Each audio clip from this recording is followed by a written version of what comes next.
Des dessins qui racontaient les plus magnifiques contes qui nous enseignent de l'icône.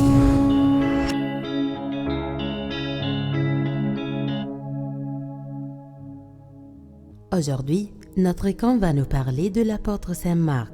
Marc est un nom romain qui signifie marteau.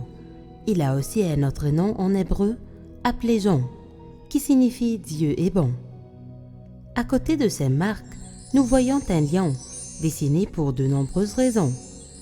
La première est que Saint Marc a pu vaincre 2 lions au nom de notre Seigneur Jésus, alors qu'il se promenait dans le désert avec son père Aristopolos sur le chemin du Jourdain. 2 lions se sont approchés d'eux. Son père lui ordonne de s'échapper, mais Saint Marc lui dit qu'il priait au nom du Seigneur Jésus. Et pendant qu'il priait, les 2 lions tombèrent morts. Après ce miracle, son père crut au Seigneur Jésus et a annoncé sa foi. La deuxième raison est que l'évangile que Saint Marc a écrit commence par le cri du lion, une voix qui crie dans le désert. La troisième raison est parce que dans l'évangile de Saint Marc, il a dit que notre Seigneur Jésus le roi est le lion qui sort de la tribu du Juda. Nous verrons dans l'icône de Saint Marc l'apôtre qu'il tient une Bible, car c'est celui qui a écrit l'évangile de Marc. C'est pourquoi notre Église l'appelle Saint Marc l'évangéliste. Saint Marc avait l'habitude de voir le Seigneur Jésus dans sa maison, parce que Mariam, sa mère, a reçu Jésus dans sa maison plusieurs fois. C'est pour cela que nous l'appelons l'observateur de Dieu. Dans leur maison aussi, le Seigneur établit le sacrement de la Sainte Communion après avoir lavé les pieds des disciples et mangé la Pâque avec eux. En conséquence, les disciples étaient toujours réunis dans la chambre haute de la maison de Saint Marc. Et dans ce lieu, le Saint-Esprit est venu sur les apôtres le 50e jour, après la résurrection de notre Seigneur.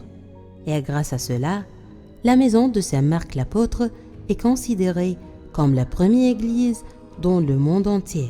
Nous voyons aussi dans l'icône une lumière. C'est la lumière d'un phare au milieu de la mer. Cela symbolise le phare de la mer Méditerranée, Alexandrie en Égypte, car Saint Marc est venu d'abord à Alexandrie pour prêcher à toute l'Égypte notre Seigneur Jésus-Christ. Et il est la raison par laquelle nous sommes chrétiens. C'est pourquoi nous l'appelons le prédicateur de l'Égypte. Nous voyons au milieu de la mer un navire et sur sa voile, il y a une croix qui symbolise l'Église qui a été établie en Égypte par Saint Marc l'apôtre. Il nous a enseigné la vraie foi orthodoxe, les rituels de notre belle Église et comment pratiquer tous les sacrements de l'Église. Il a aussi écrit la liturgie connue aujourd'hui par la liturgie de Saint Cyril. Il a établi l'école théologique d'Alexandrie dans laquelle il y avait de grands érudits et philosophes, qu'une fois devenus chrétiens, ont défendu la vraie foi et ont enseigné les générations après eux. Saint Marc l'apôtre a travaillé dur pour parcourir l'Égypte afin d'enseigner et de prêcher.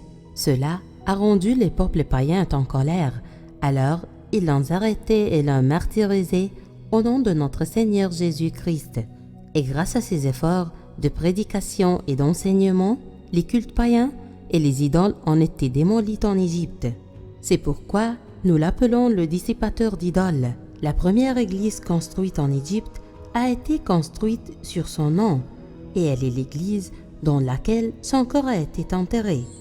Voyons aussi qu'il est auréolé de cercles lumineux autour de sa tête, parce qu'il y était le chemin qui éclairait tous les gens qui l'entouraient. Ça, c'était l'histoire de l'icône de Saint Marc. Nous allons prier devant lui et dire « S'il vous plaît, Saint Marc, priez pour notre Seigneur Jésus, que nous donne le courage d'être témoins de lui devant les autres, et priez notre Dieu pour qu'il nous pardonne à tous nos péchés. » Des dessins qui